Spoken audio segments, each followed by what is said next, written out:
Bonjour à tous. Pour pouvoir évoquer justement ces data centers et ces infrastructures au niveau mondial, quel meilleur exemple, quel incroyable exemple que notre data center en Amérique du Nord. Alors pour vous le présenter, on va discuter aujourd'hui avec Germain Mas, le patron de notre entité nord-américaine, qui se trouve au Canada, donc avec un décalage horaire, on va tenter un duplex. Germain, est-ce que tu nous entends? Il est tôt chez toi, merci de t'être levé. Germain?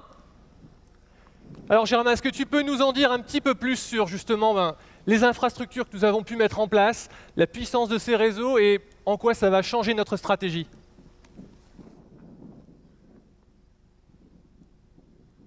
Germain? Ça va aller. Hein. Ouais, salut Alex. J'espère que tout se passe bien au Summit d'OVH. Je suis actuellement à Beauharnois sur le site du data center d'OVH en Amérique du Nord.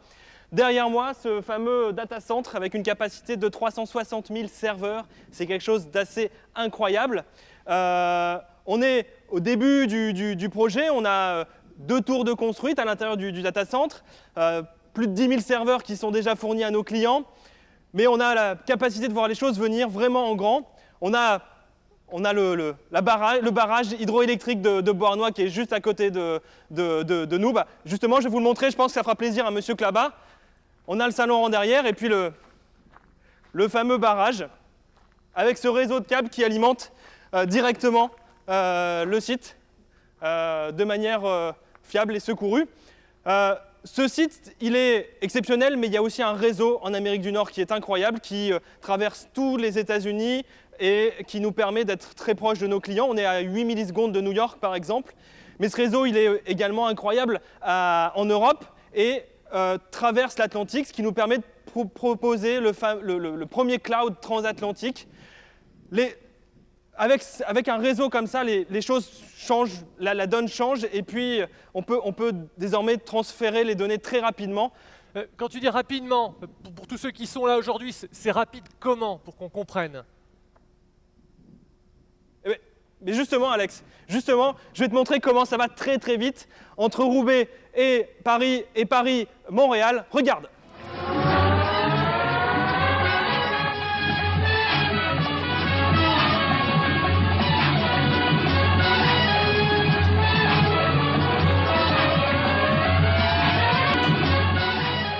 Mesdames et messieurs, Germain Mas.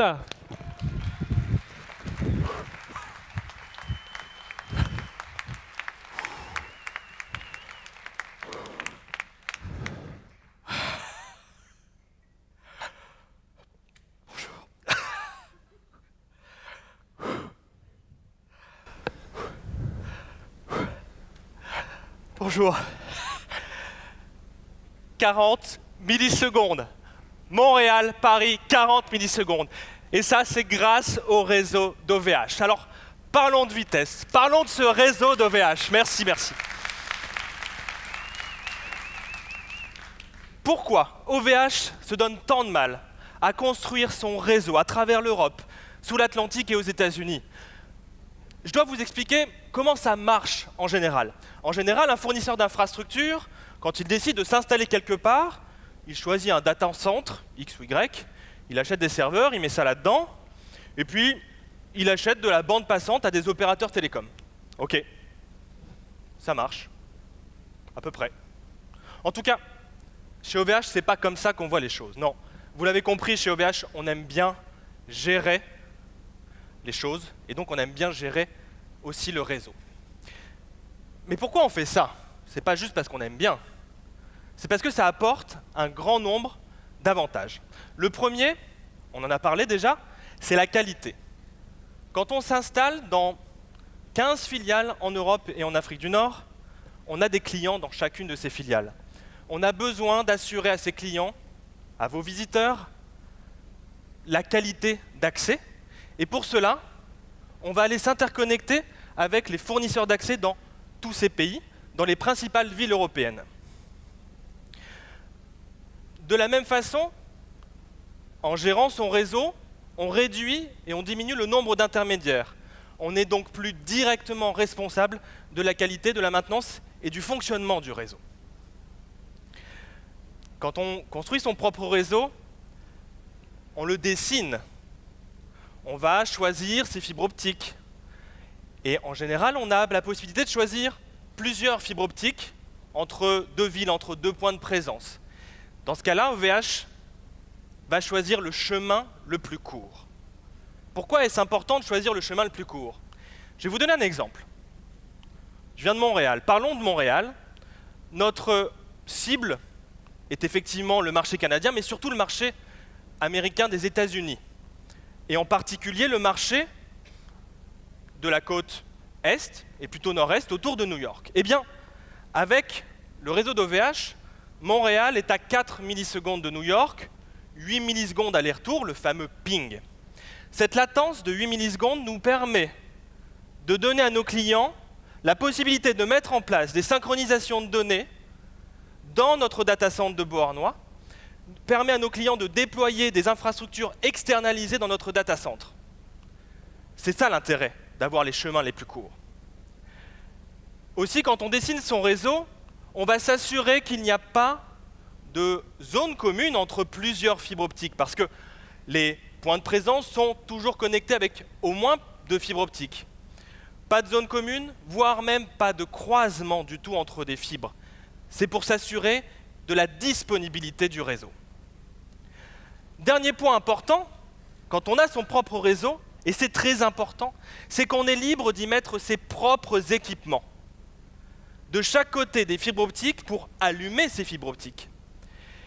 Pourquoi c'est important? Parce que les technologies, aujourd'hui, les technologies optiques évoluent très rapidement. On parle de 100 gigabits par seconde de bande passante sur une seule fibre optique. Mais en laboratoire, on parle déjà de terabits par seconde, de pétabits par seconde.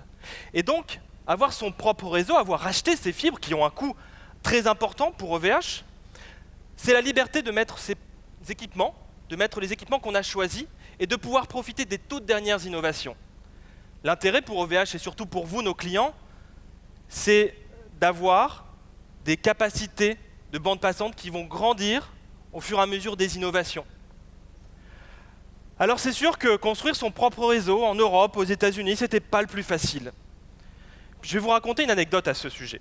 Moi, ça fait 10 ans que je travaille chez OVH, alors je connais bien Octave Klaba, notre CEO.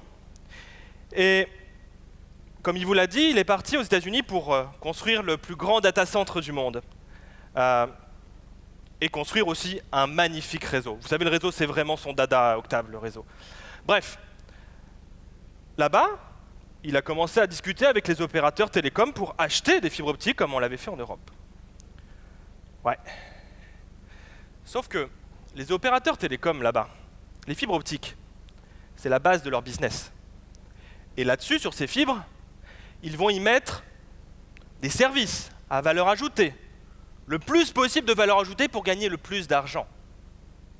Et donc, vendre une fibre optique, ça n'existe pas là-bas. Ça n'est pas dans les habitudes. Et puis, c'est qui ce Octave Klaba qui vient me commander, qui veut m'acheter mes fibres optiques avec cette société OVH que je connais presque pas? Qu'est-ce qu'il veut faire? Ah, il veut peut-être acheter mes fibres et puis après, vendre ça moins cher que moi, me concurrencer. Mais non, mais non. Il a fallu leur expliquer. Il a fallu leur dire qui était OVH, comme ce qu'on fait aujourd'hui, les différences et pourquoi on voulait gérer notre réseau. Alors, à force de persuasion, à force de discussion, on a réussi à obtenir ces fibres optiques et on a réussi à déployer notre réseau partout en Amérique du Nord. Vous l'avez compris, gérer par nous-mêmes, ça fait partie d'OVH. Et si on le fait, si on veut avoir les meilleures technologies, si on développe de l'innovation, c'est pour vous. C'est pour vous proposer les meilleurs services, la meilleure qualité et les meilleurs prix. Je vous remercie. Je passe la parole à Thibaut et à Miroslav et je vous dis à tout à l'heure.